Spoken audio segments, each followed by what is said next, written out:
Welcome to TV Africa News and thank you for always joining us. This is Africa Today. My name is Najma Lima, but first are the headlines. Activists march against Uganda oil pipeline in Paris, France. Chris Honey killer Janice Wallace stabbed in South African prison. Chadian lawyers down tools in protest of mass trial of anti-government demonstrators. And in sports, Senegalese throng the streets of Dakar to celebrate win over Ecuador. Welcome once again. Now the news in detail. Mityana Municipality MP Francis Sake has once again allegedly courted trouble at Parliament after hijacking a microphone but also refusing to listen to orders of the Deputy Speaker Thomas Tayewa. We have more. On Tuesday, during plenary, the youthful lawmaker raised the procedural matter of the continued abduction of members of the public, especially opposition National Unity Platform supporters, by security agencies that he said the August House has not given attention. He said that under Rule 85 of Rules of Procedure, it requires us as MPs to base our conduct in full consideration of the public interest. While Zake presented his matter to the August House, Deputy Speaker Tayewa interjected and informed him the matter was not among those that had been scheduled to be discussed on the day. However, the pleas by the Deputy Speaker fell on deaf ears as Zake insisted on putting across his message. This prompted the Deputy Speaker to suspend the sitting for a few minutes as he sought audience from the opposition Chief Whip John Baptist Nambeshe on the matter. Later, when the sitting resumed, the leader of opposition apologized for the mishap but noted as opposition legislators they are concerned about the massive abductions, many of which are unaccounted for. Following the standoff, the Mityana Municipality legislator was referred by the Deputy Speaker to the Committee on Rules for Disciplinary Action in accordance with Rule 175 of the Rules of Procedure. Liberty Life Assurance Uganda, in partnership with My Tree Initiative Uganda, have launched a tree planting campaign dubbed 1 Million Trees to mark a new dawn after the COVID-19 pandemic, under the theme of dedicating 1 million trees in remembrance of all those loved and lost. Nalgo reports. Speaking at the launch, Frank Tindiewa, the county head at Liberty Health Uganda, said they are not only passionate about understanding their customers' needs and creating products suited to these needs, but also forming partnerships that will resonate with their customers and contribute to safeguarding the environment. He said tree planting plays a vital role in the environment. It helps combat global warming by contributing to global reforestation efforts, restoring local forests, repairing damaged ecosystems, mitigating climate changes, and is also vital for human survival. Many people degrade the earth. Our population is growing. The resources are dwindling. So the only way we can preserve Mother Nature is to plant trees and plant trees and plant trees. The chief planter, Kampala Lord Mayor Arias Lukwago, in his speech, revealed that the best approach to climate change is nature-based solutions. According to Lukwago, Kampala is lauded as one of the cities with a very rich biodiversity. Yes, we have a very rich biodiversity, 328 species, but only 28, and rather 20% are indigenous. And with those indigenous trees, we are advised, subject to, again, different literature given to me. They are the best when it comes to absorption of these emissions. They are the best, not those exotic ones. He further noted that once a tree is planted, it becomes a public asset, therefore cutting it is subject to punishment under the new Kampala City Green Infrastructure Ordinance. Once Liberty has planted this tree, don't wake up and say, can't we have this removed? No, you have to get a permit from KCCA. Planting is yours, but removal is not yours. It's not yours. Once you have planted a tree, it becomes a public asset. That must be cultivated within our value systems. it becomes a culture. Lukwago said there is a need to have a green city in Kampala, and to this he said the new law will ensure the country's capital has urban forests. The co-chief executive officer at Maitri Initiative Uganda, Ismail Tamale, also said it's another great opportunity to host the Liberty Life Assurance Uganda Tree Planting Day by greening Nakasero Road and Lumumba Avenue. Uganda has a rapidly growing population, which is putting a great deal of stress on the country's forests by increasing demand for firewood, pushing agricultural expansion and expanding land settlement. As a result, Uganda now has one of the highest rates of deforestation in the world. In northern Uganda, much of the forests have been cleared for charcoal production, degrading wildlife habitat and presenting a hardship for local farmers. Environmental activists, religious figures, and believers protested on Tuesday in Paris against the mega oil projects of the French group TotalEnergies in Uganda and Tanzania, a fast action led by the movement's Extinction Rebellion Spiritualities and Green Faith. We have more on this report. The protesters were opposing the East African crude oil pipeline and the Tilenga oil field project in Uganda and Tanzania, initiated by TotalEnergies. The NGOs accused the multinationals of taking over land through expropriation and are concerned about the environmental impact of these projects. Rabbi Yeshaya Delces, one of the religious figures present, along with Pastor Caroline Ingrand, president of Rassemblement des Musulmans de France, Buddhist Master Olivia Rain Wangen, and Bishop Mark Stranger, say that their traditions and religions urge them not to remain silent. TotalEnergies has been sued by several environmental NGOs over its activities in Uganda and Tanzania. The company will appear before the Paris Court of Justice on December 7th to discuss the matter.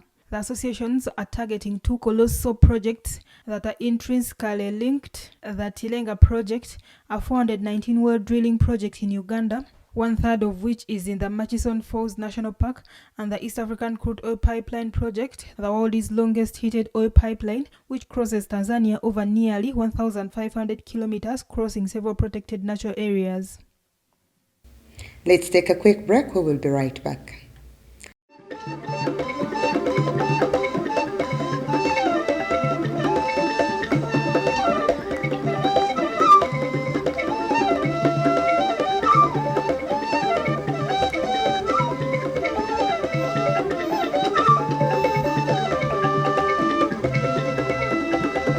An influential Libyan official said that the United Nations Special Envoy should meet with the Joint Electoral Committee made up of rival Libyan factions to start constitutional arrangements for elections. Let's take a look.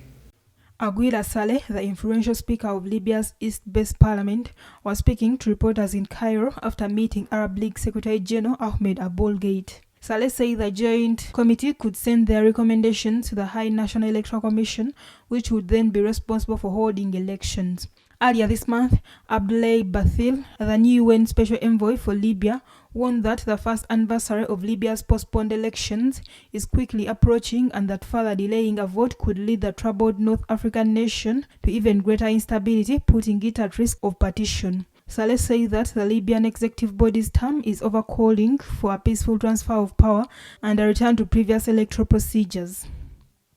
At least 15 people died on Sunday in a landslide on a hillside where a crowd was attending a funeral in a popular neighborhood of Yaoundé, the Cameroonian capital, according to the governor of the region in a new report.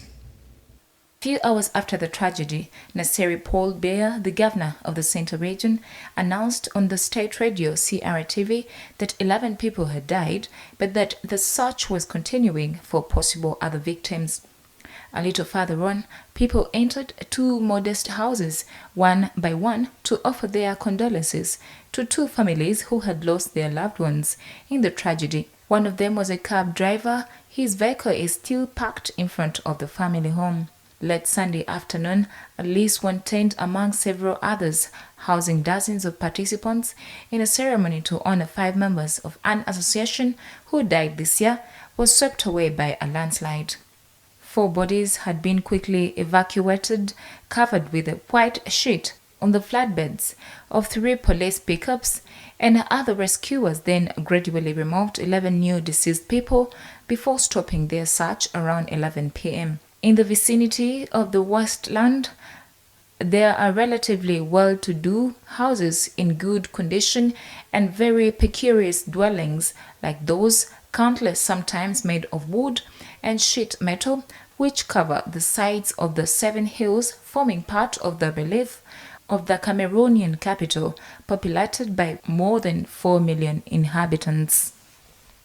Chad is to try 401 people detained during and after deadly anti-government protests last month, according to the country's prosecutor on Friday. Officially, around 50 people, including 10 members of the security forces, died when police opened fire on the demonstrators in the capital N'Djamena and several other cities on October 20th. But opposition groups say the actual toll was much higher, with unarmed civilians massacred. Prosecutors said the 401 detainees would be tried on Tuesday inside the high-security prison of Korotoro in the middle of the desert, more than 600 kilometers northeast of the capital. The N'Djamena prosecution said that the hearings will be held from November 29th to December 4th. Opposition groups had encouraged protests on October 20th to mark the date when the ruling military had initially promised to cede power. A timeline General Mahamat Idris Deby Itno has now extended by 2 years. The 38-year-old took power from his father Idris Deby Itno, who ruled for 30 years before dying in an operation against rebels in April 2021. The South Africa Prison Service said on Tuesday that the killer of anti-apartheid activist Chris Hani has been stabbed to death in a South African prison 2 days before the deadline for his controversial release on parole. We have more on this report. According to the statement released by the prison administration, the Department of Correctional Services confirmed the unfortunate incident in which inmate Janus Walus was stabbed. The statement added that the inmate is in a stable condition and that the injured man is currently receiving necessary care. According to initial findings, Walus, 69, was stabbed by another inmate, according to corrections, which announced an investigation. Last week, the courts granted early release to the Polish immigrant linked to the white African far-right who killed Chris Hani in 1993. He was to be released not later than 1st December, according to the decision of the Constitutional Court, the country's highest court. Chris Hani's widow denounced the diabolical judgment, and the demonstration against his release brought together several dozen people on Saturday at the call of the historic ruling party ANC. On Saturday night, Chris Hani's grave, located in the municipality of Kulen in the east of Johannesburg, was vandalized. Let's once again take a quick break. We will be right back.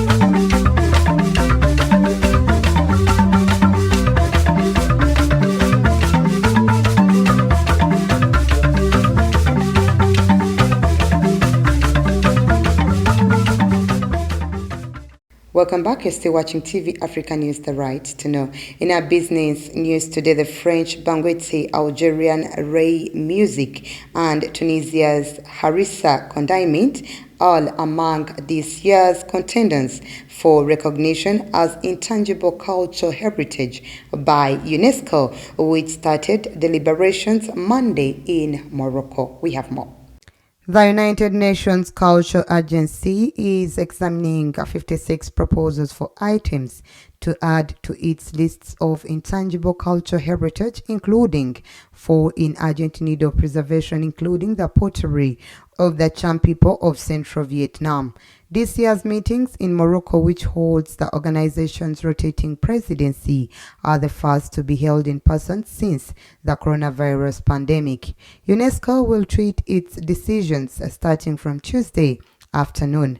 Other contenders include a French Berrijan application for fairgrounds, the chai or tea culture of Azerbaijan, and Take, traditional Chinese tea processing technique, and a Central Asian lute called the rubab. The organization stresses that the list honors traditions, practices, and knowledge, and all such forms of culture that are human treasures that cannot be touched. Ray music is on the list not just as a form of music, but as a whole cultural tradition.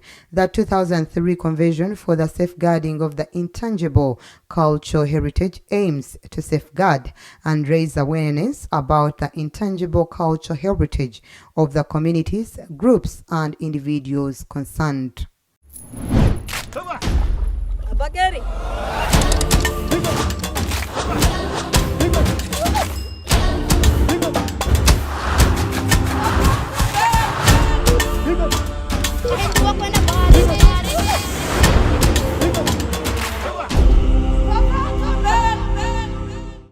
In our health news today, the United Nations said on Tuesday that all regions of the world saw water extremes last year, both floods and droughts, and billions of people had insufficient fresh water. According to the UN's World Meteorological Organization, in its first annual State of Global Water Resources report, large areas of the planet recorded drier than normal conditions in 2021. The report assesses the effects of changes in the climate, environment, and society on the Earth's freshwater resources, limited supplies that are under growing demand, so they can be managed better.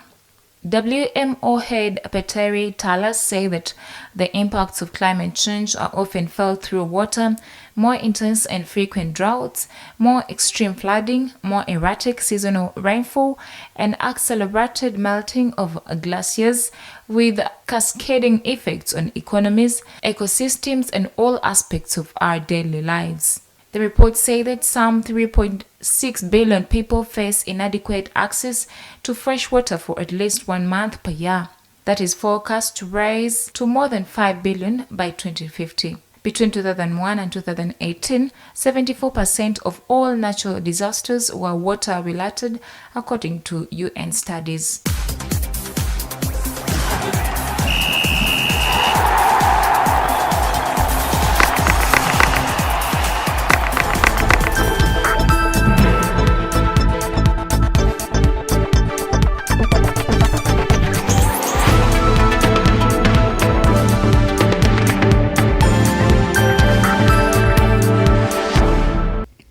In sports, there were jubilant scenes in Dakar after the qualification of Senegal to the round of 16 at the ongoing 2022 FIFA World Cup. The Lions' supporters celebrated all over the streets of Dakar after their impeccable performance after beating Ecuador 2-1. We have more. Senegal first lost its opener against Switzerland, but gained back their confidence when they defeated the hosts Qatar in their second match. Their win against Ecuador thus seemed impossible, but the Lions of Teranga pulled up all their prowess to strike their competitors. The win granted Aliou Cissé's side a place in the next round, and many supporters are now hoping for the best. Senegal became the first African nation to qualify to the round of 16. A fan said that, like all Africans around the world, like all Senegalese yesterday, they are proud to be Senegalese because they are the first African nation that has managed to qualify for the 8th final. Another fan said that they are very happy with their Lions and were very happy to wear the national jersey. That was the news. Thank you for always keeping it TV Africa. Please do stay tuned. More programming coming your way.